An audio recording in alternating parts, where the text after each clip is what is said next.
বিকালে খাওয়ার জন্য ডিম আর আলু দিয়ে তৈরি দারুণ স্বাদের একটা স্ন্যাক্সের রেসিপি নিয়ে আজকে আমি আপনাদের সামনে হাজির হয়েছি। আর এই মুচমুচে ডিম আলু স্ন্যাক্সটা শুধু চায়ের সঙ্গে না, এমনি সস দিয়েও খাওয়া যেতে পারে। হ্যালো বন্ধুরা, cooking studio by me and my sister চ্যানেলে সবাইকে জানাই স্বাগত। আর এই ডিম আলু স্ন্যাক্সটা তৈরি করার জন্য এখানে আমি 3টে আলু নিয়েছি, 2টো বড় সাইজের আলু আর একটা ছোট সাইজের আলু আছে। আলুগুলোকে গোটা ছুলে নিয়ে আমি ধুয়ে রেখেছিলাম। এখন একটা গ্রেটার নিয়েছি, গ্রেটার দিয়ে এই আলুগুলোকে প্রথমে গ্রেট করে নেব। আর আলুগুলোকে গ্রেট করার সময় এরকমভাবে একটু একভাবে টান করতে হবে, গ্রেট করতে হবে, যাতে আলুগুলো এরকমভাবে লম্বালম্বিভাবে আর কি পড়ে। সবগুলো আলু প্রথমে আমি গ্রেট করে নেব।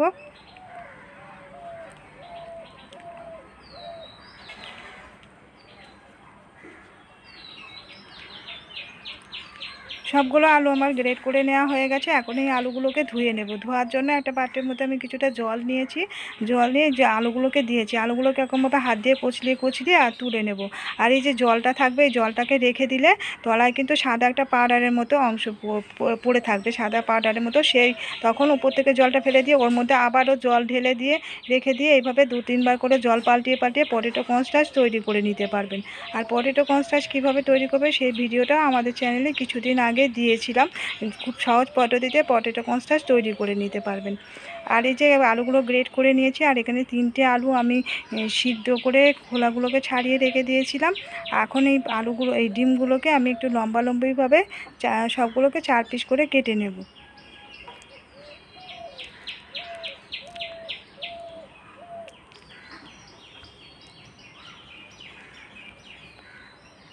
প্রথমে সবগুলো ডিম আগে আমি কেটে নিচ্ছি।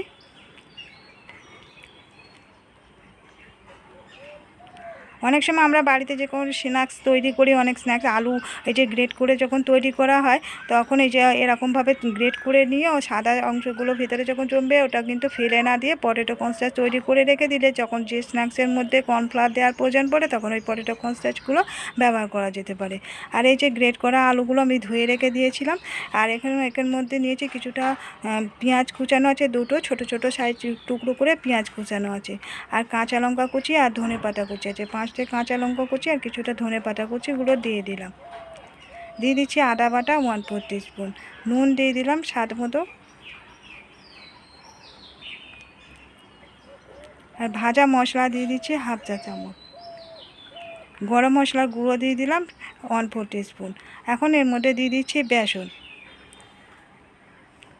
আমি প্রথমে 3 চামচ বেসন দিয়ে দিয়েছি। দিয়ে প্রথমে সমস্ত উপকরণগুলোকে খুব ভালো করে মেখে নিতে হবে। আর এতে কোনো জল দেওয়ার প্রয়োজন পড়বে না। এটা এমনি মাখতে মাখতে, যেহেতু নুন দেওয়া আছে, জল বেরোবে, তারপরে আলু থেকেও জল বেরিয়ে এটা মাখা হয়ে যাবে। আমার মশলাটা একটু কম মনে হয়েছিল, আরও 1/2 চামচ আমি ভাজা মশলা দিয়ে দিয়েছি। আর আরও একটু বেসন দিয়ে দিলাম, দিয়ে প্রথমে মেখে নিচ্ছি। এরকমভাবে খুব ভালো করে মাখতে মাখতে প্রথমে একটা আঠালো ভাব এসে যাবে, তখন এই যে কিছুটা করে নিয়ে নিচ্ছি হাতে করে। কিছুটা প্রথমে এই যে হাতে করে মাখাটা নিয়ে আর একটু হাতে তালুতে রেখে একটু চ্যাপটা করে নিচ্ছি। নিয়ে একটা ডিমের টুকরো নিয়ে তার মধ্যে এটাকে পুরোপুরি কভার করে ঢাকা দিয়ে দিলাম আলুটাকে দিয়ে। এই যে এরকমভাবে পুরো কভার করে দিয়ে একটা ডিমের মতন শেপে তৈরি করে নিতে হবে। আর এটা কিন্তু এই স্ন্যাক্সটা তৈরি করার সময় খুব বেশি পরিমাণে বেসনটা দেবে না, অত্যাধিক পরিমাণে বেসন দিলে খেতে ভালো লাগবে না এই ডিম আলুর চপগুলো।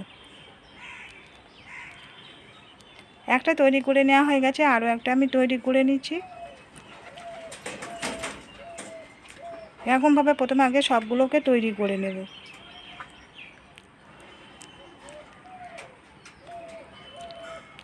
যে কিছুটা প্রথমে হাতে করে হাতে তালুতে নিয়ে প্রথমে একটু এরকম চ্যাপটার মতো করে নিয়ে তারপরে একটা ডিমের পিস দিয়ে স্লাইস দিয়ে তারপরে এটাকে পুরোপুরি কভার করে দিচ্ছি। দিয়ে এরকমভাবে প্রথমে সবগুলো তৈরি করে নিয়ে তারপরে ভাজবো। ভাজার জন্য, স্ন্যাক্সগুলো ভাজার জন্য আমি কড়াই গ্যাসে আগে কিছুটা তেল গরম করতে দিয়েছিলাম। আর যে তেলটা লাল, এটা কিন্তু সর্ষের তেল না, এটা রিফাইন তেল। এই তেলটাই আগে আমি আরও চপ ভেজেছিলাম, সেই ভাজা তেলটাই দিয়েছি, সেই জন্য তেলটা এরকম লাল মনে হচ্ছে সর্ষের তেল দেওয়া। এখন এই যে কতগুলো আমি চপ দিয়ে দিচ্ছি এর মধ্যে।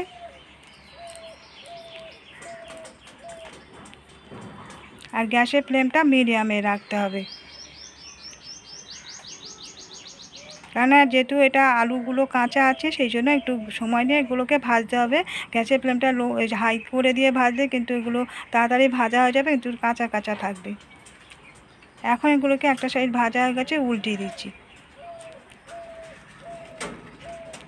বন্ধুরা, আজকে ভিডিওটা ভালো লেগে থাকলে একটা লাইক দিয়ে দেওয়ার রিকোয়েস্ট রইল। নতুন বন্ধুদের কাছে রিকোয়েস্ট করছি, প্লিজ আমাদের চ্যানেলটিকে সাবস্ক্রাইব করে দেওয়ার জন্য পাশে থাকা বেল বাটনটিকে অন করে রাখবেন। যখনই নতুন ভিডিও আপলোড করব নোটিফিকেশান আপনাদের কাছে পৌঁছে যাবে। এরকম ঘুরিয়ে ফিরিয়ে সব গোল্ডেন কালার করে ভেজে নিতে হবে। এই চপগুলো ভাজা হয়ে গেছে, এখন এগুলোকে আমি উঠিয়ে নেব।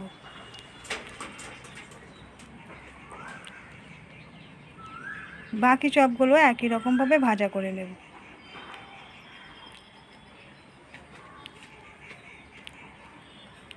প্রথম বাজায় কতগুলো চপ আমি ভেজে নিয়েছি, এবার বাকি চপগুলো আবার তেলের মধ্যে দিয়ে দিচ্ছি, দিয়ে এগুলোকে ওরকমই গোল্ডেন কালার করে ভেজে নেব। বন্ধুরা, আজকের ভিডিওটা ভালো লাগে থাকলে একটা লাইক দিয়ে দেবেন, আর কেমন লাগলো আজকের রেসিপিটা কমেন্ট করে জানাতে ভুলবেন না। আজকের মতো বিদায় নিচ্ছি, আবার ফিরে আসি নতুন কোনো রেসিপি নিয়ে। ততক্ষণ সবাই সুস্থ থাকবেন, ভালো থাকবেন। তৈরি হয়ে গেছে ডিম ভরা বা এই ডিম আলুর পুর ভরা আর এই ডিমের স্ন্যাক্স। খেতে কিন্তু দুর্দান্ত লাগে এই ডিম আলুর স্ন্যাক্সটা। একবার অন্তত বাড়িতে বানিয়ে খেতে দেখতে পারেন।